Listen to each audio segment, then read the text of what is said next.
For the first time in as long as I can remember, we're actually showing some decent form. I am a little bit worried now to turn the camera on because, we sometimes get the curse of the camera. But as it stands right now, I think this could be the year we actually make it out of the National League in the right direction. Hello and welcome to part 48 of Backing the Boro. I'm Kev, and coming up on today's episode, we're away against Billericay and at home against Boreham Wood, both in the National League. Forget that. Since you were last with me, things have been going really rather well. If you forget that graph, I might take it off the homepage. But we're on the back at the moment of 3 straight league wins.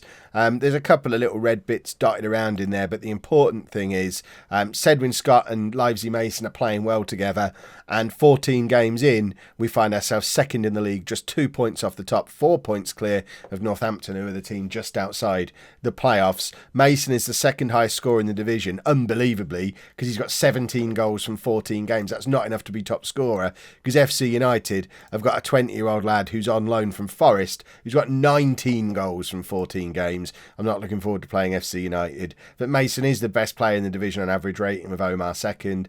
Ball is 8th for assists. Mason is behind Smedley, or whatever his name is, on player of the match. That's because we've got a higher number of quality players than they have. They're just a one-man team. Yeah, I said it, FC United.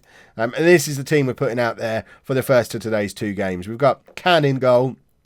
A back four that's starting to look a little bit more like a new look back four. It's largely through necessity. Stone is still injured, although he did make an appearance off the bench recently, but his match fitness is not close to where we'd want it to be. Laskowski had a knock. He's recovered from it now, but I quite like this combination at the back at the moment, so Laskowski can sit a game out after being pretty much ever present for the last 3 years at age 20. It won't do him any harm at all to have a couple of games out of the team. So we've got Can in goal, a back four of Anderson, Sawyer, Redhead and Williams, with Borrell, Taylor and Hurd in midfield, and then Ball in behind Scott and Mason. We're finally, after a year and a bit, starting to see snippets of the old Sedwin Scott again. 4 goals from 8 games, but more importantly, a 7.47 means average rating-wise, he is in the form of his career. We'll just pretend last season never happened for Sedwin, because at the moment, everything seems to be going right again, and we are scoring lots of goals, we're keeping clean sheets, we just look like a good team. Presumably it is all about to go wrong, because when I get too excited, I know the pattern by now. If I'm positive and excited at the start of a Back in the Boro episode, we're going to lose some matches. But it would be nice to put ourselves in the position where we could be top of the league at the end of the episode. That's what we've got to be aiming for. And Mason forces a save out of the Billericay keeper early on, and we get a corner, and it's Borrell crossing to Sawyer, down to Taylor, who really should have scored. That's quite a big miss from Taylor. We'll just pretend it didn't happen. I am a little bit worried as well. Not worried, but sad that obviously Tom Elliott, not currently in the matchday squad, he is our record appearance holder. But some of these younger midfielders, Taylor, Borrell, even Kaduba, he plays well every time we play him. Kaduba, we should have had him in the team 3 years ago. But some of these younger players are now starting to drift into the team and establish themselves a little bit more. It's exactly what I hoped would happen. We talked about it a couple of episodes ago at the start of the season. If we bring in lots of youngsters on 5-star potential, the team should constantly improve as the season goes on. Sedwin's in. As these young players start to develop and start to fulfil some of their potential, they're gradually going to get better and better and start to force their way into the team. It's the big advantage of having the youngsters rather than the 28-year-old journeymen who aren't going to improve as the season goes on. We've got opportunities for players to get into the team because of suspensions or injuries or even just a little bit of rotation, do well, stay in the team, and through constantly being in the team, make massive improvements through playing regular football.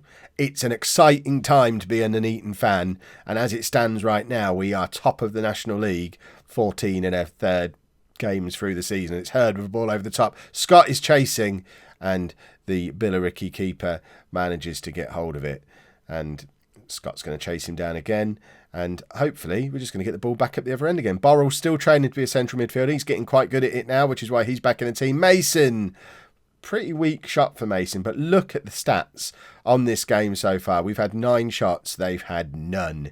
We are an attacking force. We have had 6 fouls to their 2 as well. We're a bunch of thugs. We're an attacking force, but we are a bunch of thugs. But it's fine. I don't mind. I'll happily go around beating people up and scoring goals. That's always been Kev's motto for life and for Football Manager. Right, Can lumps the ball forward towards Ball, who controls it beautifully. I think he probably could have done well to get out of the way and let someone else get hold of the ball, but he did bring it down beautifully, but then kind of ran into one of their players, and they're attempting to get in behind us, but our new look back 4 deals with it rather nicely, and it is Scott, one-on-one with the keeper. If he was fully back to his best, it's 2-0 there. He's not quite, but he is getting there because he's getting in those positions again.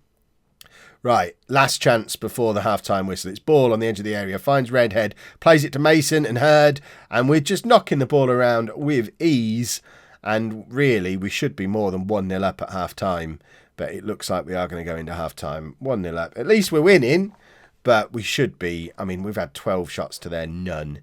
We should be absolutely destroying them at this point. We've had 4 clear-cut chances, 4 half chances. They've not had a chance yet, never mind a shot. It feels like one of those games where we might be punished for not being clinical enough, because Mason, with the amount of goals he's been scoring this season, you would have expected him to have a couple in that first half. And he's actually not doing very well at all, average rating-wise. He's got an assist, but his rating isn't what you would hope. Right, Williams down to Taylor. Finds Hurd. Ball over the top to Mason, who is massively blocked off by the Billericay player. They just couldn't get round him. And I'm very sad about it, but Mason needs to toughen up a little bit. And that's a good, I thought it was a good tackle from Anderson, but in actual fact, he fouled him a little bit.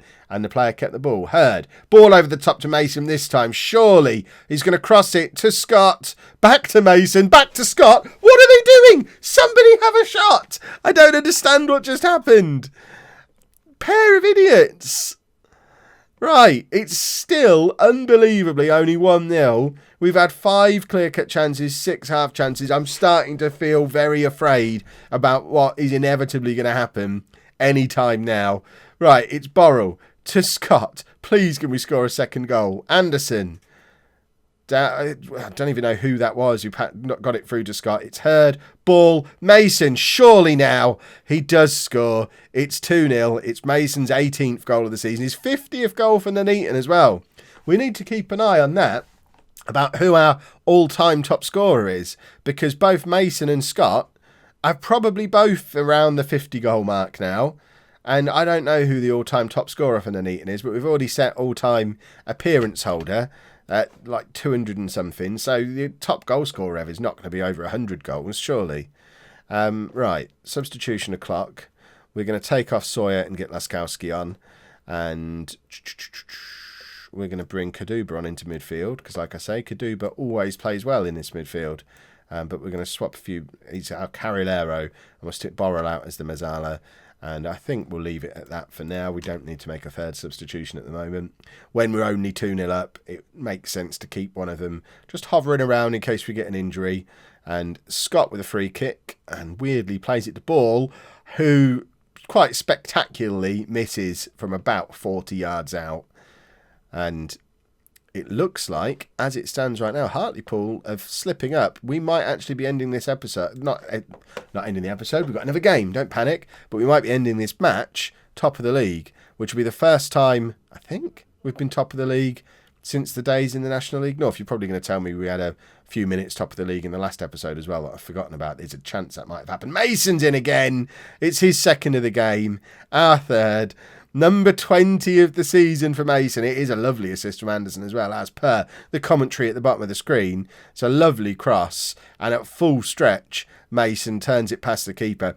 See, I think Mason's had quite a poor game. It shows how good he is. Said when Scott sat there holding his knee. It shows how good Mason is at this level, that he's had a fairly quiet game and has still got 2 goals and an assist out of it. And could have scored 10. We've had 6 clear-cut chances, 9 half chances. Billericay still have not had a chance. They have not had a shot on target. We have absolutely torn them apart there, and should Bear in mind they were third as well, but they were the team one place below us in the league. That's how good this team is at the moment, and I think we're top. We are top! Huzzah! Right, let's keep this form going into, I think it's Boreham Wood we play next. Right, I have just checked. Most league goals for the club is Paul Colpin, former Peterborough United player off of the late 80s, early 90s. He must have been scoring at quite a rate. For the top appearance maker, previously was on like 264, and that wasn't Colpin. So he's scoring at like more than a goal every other game, surely. So I don't think we've got anyone near it at the moment. If we have a look to see who our current all-time leading scorer is, how do we do that? I used to know my way around this screen. Players. Most goals. Top goal scorer. Where is it? I know it's on here somewhere. Is it not on there? Do they not have that anymore? That used to be a stat that was trackable. You lot are probably screaming at your screen now, telling me where it is. It's absolutely not on there. So I guess it will just be a surprise when it happens. That's annoying. One change for the Boreham Wood game then. Omar comes back in for Sedwin Scott, who just has, it's not a massive injury. It is a twisted knee. He's going to be out for another 4 days or so.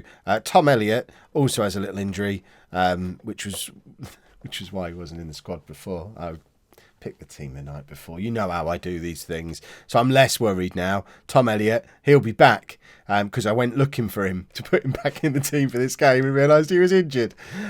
So let's get into the game. It does mean we've got Fuster on the bench again, who we've talked about before. He was the guy who came in over the summer. He was pretty much our only grown-up that we signed in the whole of the summer transfer window, and he needs to actually show us that he's worth having around at some point, because fairly soon we're gonna stop bothering to put him on the bench and bring some of these youngsters in.